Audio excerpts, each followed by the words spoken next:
Morning everybody, मैं दीप चोपड़ा आपके अपने यूट्यूब चैनल दीप एसडीएस पर आपका हार्दिक स्वागत करता हूं। पार्ट बी पशु परिचर भर्ती 45 में से 45 लेने के लिए अपना चैनल आज ही सब्सक्राइब करें। पशु परिचर भर्ती का जो पार्ट बी है 45 नंबर का, उसकी टेस्ट सीरीज़ हमने शुरू कर दी है। इसके सुपर 20 क्वेश्चन की टेस्ट सीरीज़ ये 9 बजे अपडेट होती है।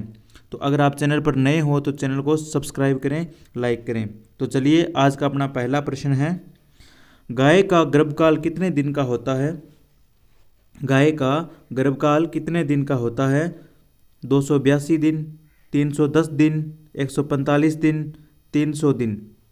तो गाय का गर्भकाल है वो कितने दिन का होता है?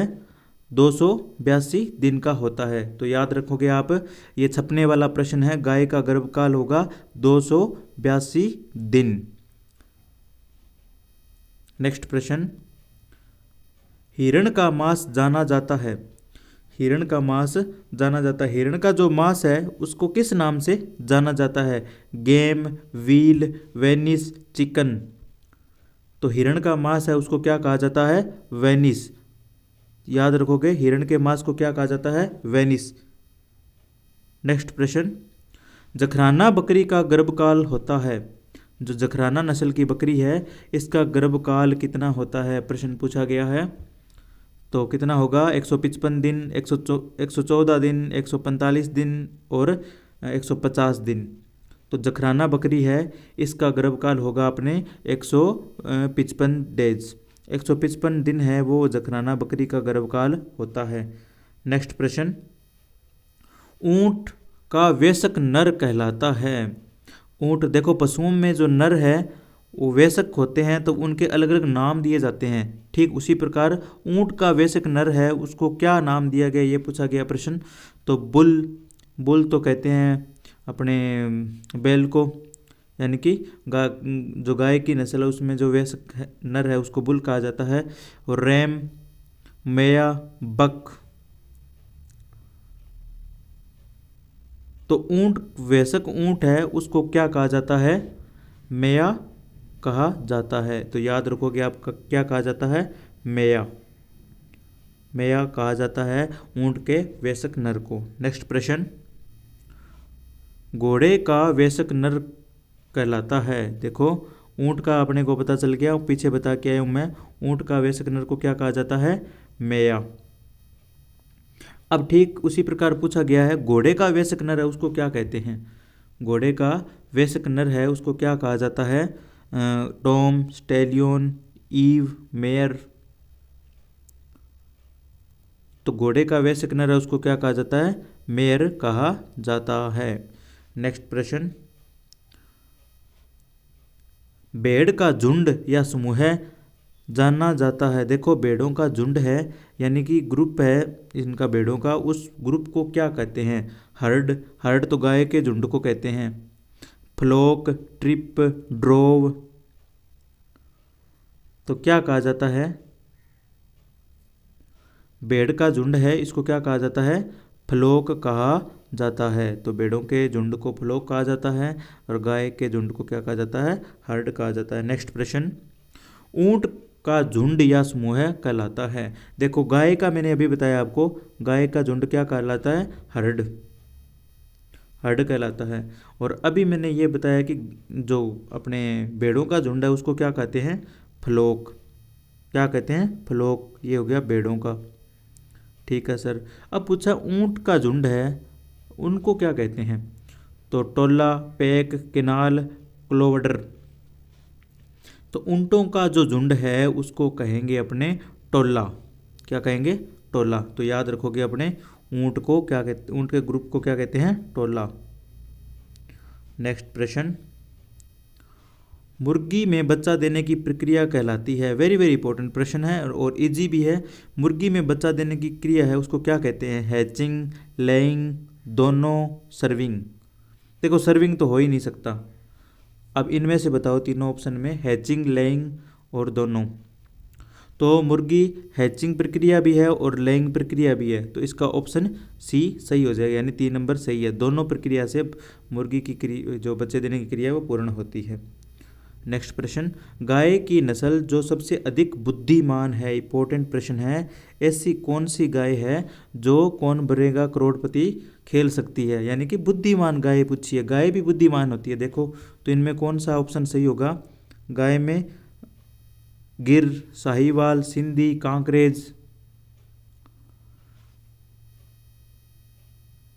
तो कौन बनेगा करोड़पति, कौन खेल सकती है? सिंधी काऊ की नस्ल है, जो गाय की नस्ल है सिंधी, वो क्या है? सबसे बुद्धिमान गाय मानी जाती है सिंधी नस्ल की। याद रखना, कौन बनेगा करोड़पति, ठीक है, कौन बनेगा दूधपति, तो ये सिंधी नस्ल है, ये बन सकती है। नेक्स्ट प्रश्न, भारत की सबसे भारी गाय की नस्ल है। भारत की सबसे भारी गाय की नस्ल है, यानी कि हैवी कौन है? बड़ी गाय कौन सी है? बड़ी गाय कौन सी है? भारत की कौन सी नस्ल है जो बड़ी है? तो कौन सी हो जाएगी? गिर, साहिवाल, राठी, कांकरेज। भारत की सबसे भारी गाय पूछा गया है, तो बताओ। तो कांकरेज है नस्ल। ये क्या है कि कांकरे खा खा के ना अपने शरीर को हैवी कर लिया, ऐसे याद रखो। कांकरेज है वो भारी गाय है, तो भारी गाय कौन सी हो जाएगी भारत की? कांकरेज। और बुद्धिमान कौन सी हो जाएगी? सिंधी नस्ल की गाय बुद्धिमान हो जाएगी। दो चीज़ें याद रखना, सिंधी तो है वो बुद्धिमान है, और कांकरेज है वो कांकरे खा खा के क्या होगी? भारी होगी, हिला ही नहीं जा रहा उसे। 11वां प्रश्न है, सफ़ेद सिंधी थारी मलानी नाम से प्रसिद्ध गाय की कौन सी नस्ल है? सफ़ेद सिंधी भी कहा जाता है उस गाय को, और थारी भी कहा जाता है, मलानी भी कहा जाता है। तो किसको कहा जाता है? गिर, साहिवाल, राठी, थारपारकर। तो किसको कहा जाता है? थारपार को कहा जाता है। थारपारकर है जो गाय की नस्ल, उसको सफ़ेद सिंधी, थारी, मनाली आदि नामों से जाना जाता है। अगर आप चैनल पर नए हो और पशु परिचर की तैयारी कर रहे हो, और राजस्थान के किसी भी एग्जाम की तैयारी कर रहे हो, विशेषकर पशु परिचर और अध्यापक भर्ती के लिए, तो आप चैनल को सब्सक्राइब करें, लाइक करें और शेयर भी करें।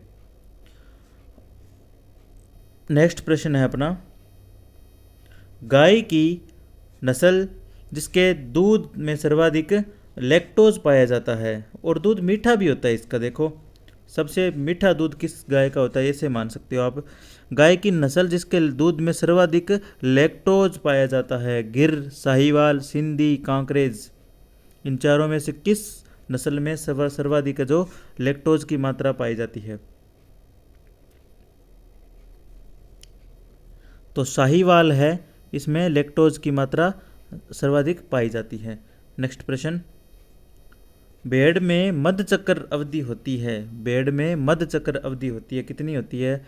21 दिन, 16.5 दिन और 14 दिन।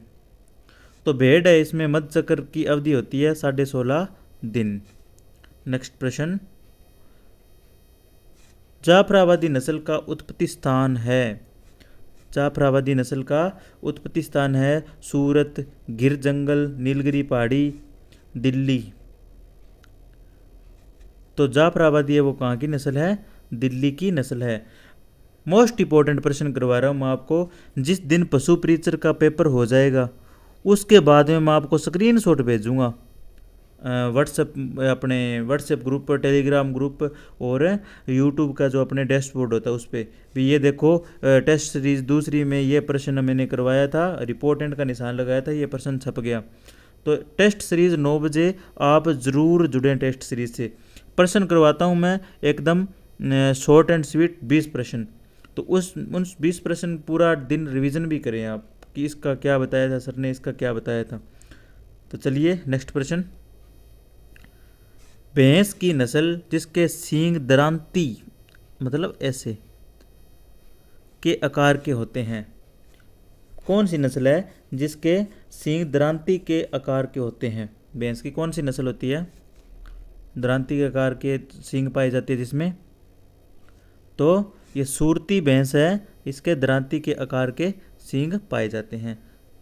नेक्स्ट प्रश्न, विश्व में सर्वप्रथम पाला गया पालतू जुगाली पशु था। जुगाली करने वाला और पालतू पशु कौन सा पाला गया था विश्व में, यह बताना है अपने को। इंपॉर्टेंट प्रश्न है 16वां। तो कौन सा था वो? भेड़ था।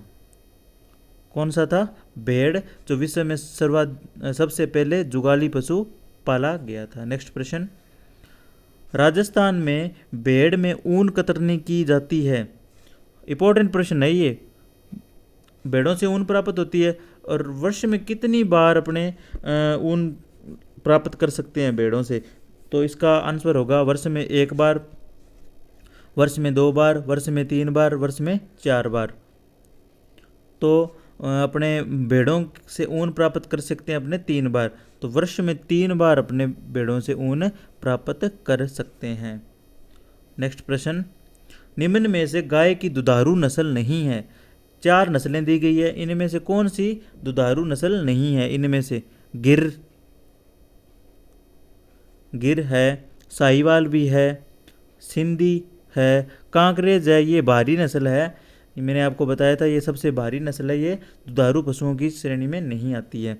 तो साहिवाल, गिर और सिंधी ये तीनों क्या है? दुधारू पशु गाय की नस्लें हैं। नेक्स्ट प्रश्न, देसी गाय की नस्लों में से सबसे लंबा दूध काल होता है। इंपॉर्टेंट प्रश्न, देसी गाय की नस्लों में सबसे लंबा दूध काल किसका होता है? गिर का, साहिवाल, सिंधी, थारपारकर। ये 4 नस्लें दी गई है गाय की, इनमें सबसे लंबा दूध काल यानी कि लंबे समय तक दूध कौन सी नस्ल देती रहती है?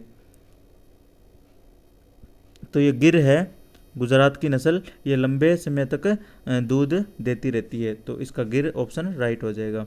आज का अपना अंतिम प्रश्न है, भैंस का देश या घर कहलाता है। इंपॉर्टेंट प्रश्न, वेरी वेरी इंपॉर्टेंट।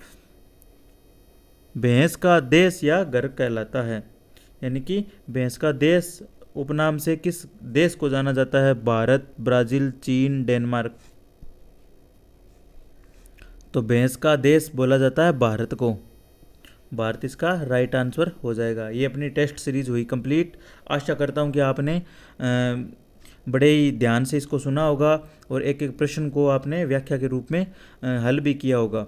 तो टेलीग्राम पर आप PDF प्राप्त कर सकते हैं और व्हाट्सएप स्टेटस के माध्यम से आपको नेक्स्ट टेस्ट बता दिया जाएगा। धन्यवाद।